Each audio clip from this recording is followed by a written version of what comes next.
दिल्ली में रविवार को केंद्रीय अन्वेषण ब्यूरो सीबीआई ने 2021-22 की आबकारी नीति लागू करने में कथित भ्रष्टाचार को लेकर दिल्ली के उप मुख्यमंत्री मनीष सिसोदिया को करीब 8 घंटे की पूछताछ के बाद शाम को गिरफ्तार कर लिया। इस घटनाक्रम से बीजेपी के नेतृत्व वाली केंद्र सरकार और आम आदमी पार्टी के बीच राजनीतिक खाई और गहरी हो सकती है।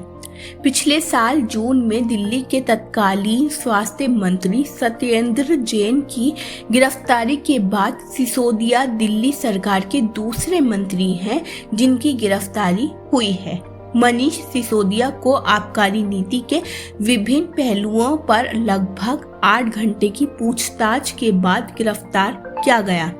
सीबीआई का कहना है कि आबकारी नीति तैयार करने और कार्यान्वयन दोनों में अनियमितताएं थीं और उसका मकसद आप से जुड़े लोगों को कथित तौर पर लाभ पहुंचाना था। सीबीआई अधिकारी सिसोदिया के जवाब से संतुष्ट नहीं थे। उन्होंने आरोप लगाया कि सिसोदिया ने जांच में सहयोग नहीं किया, इसलिए उन्हें गिरफ्तार किया गया। मनीष सिसोदिया से पूछताछ के बीच आप नेताओं और कार्यकर्ताओं को हिरासत में लिया गया। सीबीआई द्वारा सिसोदिया से पूछताछ शुरू करने के तुरंत बाद दिल्ली पुलिस ने सत्तारूढ़ आम आदमी पार्टी के 50 से अधिक कार्यकर्ताओं और नेताओं को हिरासत में लिया। दिल्ली पुलिस ने कहा कि संजय सिंह सहित आप कार्यकर्ताओं और प्रमुख नेताओं को सीआरपीसी की धारा 144 का उल्लंघन करने के आरोप में हिरासत में लिया गया। दिल्ली पुलिस ने कहा 42 पुरुषों और 8 महिलाओं सहित कुल 50 लोगों को हिरासत में लिया गया। दिल्ली के मुख्यमंत्री अरविंद केजरीवाल ने कहा कि सीबीआई द्वारा मनीष सिसोदिया की गिरफ्तारी गंदी राजनीति है। केजरीवाल ने एक ट्वीट में कहा, मनीष बेकसूर हैं, उनकी गिरफ्तारी गंदी राजनीति है। मनीष की गिरफ्तारी से लोगों में बहुत रोष है। लोग सब देख रहे हैं, लोगों को सब समझ में आ रहा है। लोग इसका जवाब देंगे। इससे हमारे हौसले और बढ़ेंगे, हमारा संघर्ष और मजबूत होगा। आम आदमी पार्टी ने मनीष सिसोदिया की गिरफ्तारी को तानाशाही की पराकाष्ठा और लोकतंत्र के लिए काला दिन बताया। पार्टी ने कहा कि बीजेपी ने राजनीतिक प्रतिशोध के कारण गिरफ्तारी की। भगवान इसके लिए प्रधानमंत्री नरेंद्र मोदी को माफ नहीं करेंगे।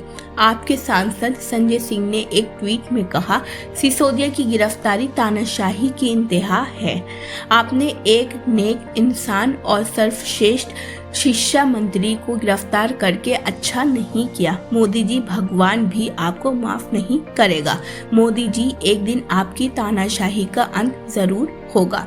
आपकी प्रवक्ता एवं विधायक आतिशी ने कहा कि सिसोदिया को पार्टी और उसके नेता अरविंद केजरीवाल की बढ़ती लोकप्रियता के कारण गिरफ्तार किया गया है। उन्होंने कहा कि सिसोदिया वे शिक्षा मंत्री हैं जिन्होंने दिल्ली के सरकारी स्कूलों का कायाकल्प कर 20 लाख गरीब बच्चों को शिक्षा दी। उन्होंने लाखों गरीब बच्चों को बेहतर भविष्य दिया। उन्होंने इस धारणा को तोड़ा कि सरकारी स्कूल अच्छी शिक्षा नहीं दे सकते और उनमें विश्वास बढ़ाया। भाजपा कह रही है कि वे 10,000 करोड़ रुपए के घोटाले में शामिल थे, लेकिन वे 10,000 करोड़ रुपए कहाँ हैं?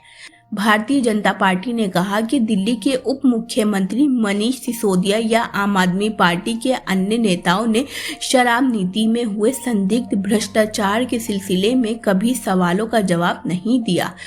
भाजपा प्रवक्ता संबित पात्रा ने कहा कि मनीष सिसोदिया दुनिया के एकमात्र शिक्षा मंत्री हैं जो शराब घोटाले में शामिल होंगे और ये पूरा प्रकरण आंख खोलने वाला और चौंकाने वाला है। उन्होंने कहा कि धन शोधन मामले में प्रवर्तन निदेशालय ईडी द्वारा गिरफ्तार किए गए दिल्ली के मंत्री सत्येंद्र जैन की जमानत खारिज कर दी गई है क्योंकि उनके निर्दोष होने के आपके दावे के बावजूद उनके खिलाफ मामले में दम है। उन्होंने कहा, इसी तरह भाजपा का मानना है कि सिसोदिया के खिलाफ भी मामले में दम है। तेलंगाना में सत्तारूढ़ भारत राष्ट्र समिति BRS ने मनीष सिसोदिया की गिरफ्तारी की निंदा करते हुए इसे अलोकतांत्रिक कदम करार दिया। BRS के कार्यवाहक अध्यक्ष KT रामाराव ने एक बयान में कहा कि भाजपा उन राज्यों में विपक्षी दलों के खिलाफ केंद्रीय एजेंसियों का इस्तेमाल कर रही है जहां भाजपा सत्ता में नहीं आ सकती। उन्होंने आरोप लगाया कि विपक्ष के खिलाफ भाजपा के राजनीतिक षड्यंत्र देश में लोकतंत्र के लिए बाधक बन गए हैं। रविवार को सुबह 11 बजे मनीष सिसोदिया CBI दफ्तर पहुंचे। इससे पहले वे 10:15 बजे राजघाट पहुंचे। उन्होंने कहा कि वे वहां बापू का आशीर्वाद लेने आए हैं। इसके बाद उन्होंने पार्टी कार्यकर्ताओं से कहा, आज जब जेल जा रहा हूं तो मुझे लगता है कि मुझे इसकी बात करनी चाहिए कि जब मैं टीवी चैनल में नौकरी करता था, अच्छा खासा प्रमोशन होता था, अच्छी सैलरी आती थी, अच्छी जिंदगी चल रही थी, लेकिन मैं सब कुछ छोड़ छाड़ कर केजरीवाल जी के साथ आ गया और उनके साथ छुट्टियों में काम करने लगा। उस वक्त मेरी धर्म पत्नी ने सबसे ज्यादा मेरा साथ दिया। मेरी वाइफ घर पर अकेली रहेगी।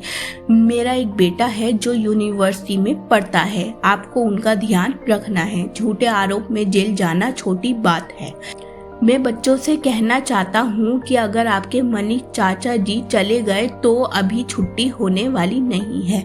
मैं बच्चों से कहना चाहता हूँ उतनी मेहनत करना जितनी मैं अपेक्षा रखता हूँ। खूब मन लगाकर पढ़ना और लाखों बच्चों के ऊपर देश का भविष्य है। मनीष सिसोदिया ने आप कार्यकर्ताओं को संबोधित करते हुए कहा कि मेरे ऊपर लगे आरोप झूठे हैं। ये चुनौतीपूर्ण समय है और हम भगत सिंह के अनुयायी हैं। केंद्रीय अन्वेषण ब्यूरो CBI द्वारा उप मुख्यमंत्री मनीष सिसोदिया को गिरफ्तार किए जाने के बाद अरविंद केजरीवाल ने दिल्ली सरकार पर संकट के बादल मंडरा रहे हैं, क्योंकि सिसोदिया के पास शिक्षा, वित्त और गृह सहित कुल 18 विभाग हैं। सिसोदिया की गिरफ्तारी से पहले पिछले साल जून में दिल्ली के तत्कालीन स्वास्थ्य मंत्री सत्येंद्र जैन को गिरफ्तार किया गया था। उनकी अनुपस्थिति के बाद मुख्यमंत्री अरविंद केजरीवाल के पास दिल्ली में अपने शासन के एजेंडे को लागू करने के लिए कोई कद्दावर चेहरा नहीं है। केजरीवाल के लिए तत्काल चुनौती दिल्ली सरकार का बजट निर्धारित तरीके से पेश करने और सिसोदिया के बदले किसी नए नेता को खोजने की है। आम आदमी पार्टी सूत्रों ने बताया कि राजस्व मंत्री कैलाश गहलोत अगले वित्त वर्ष के लिए दिल्ली सरकार का बजट पेश कर सकते हैं। यूसुफ अंसारी की रिपोर्ट, न्यू दिल्ली। अगर आपने अभी तक हमारे चैनल को सब्सक्राइब नहीं किया है तो आज ही हमारे चैनल को सब्सक्राइब कीजिए ताकि आप देश और दुनिया से जुड़ी सभी खबरें देखते रहें। शुक्रिया।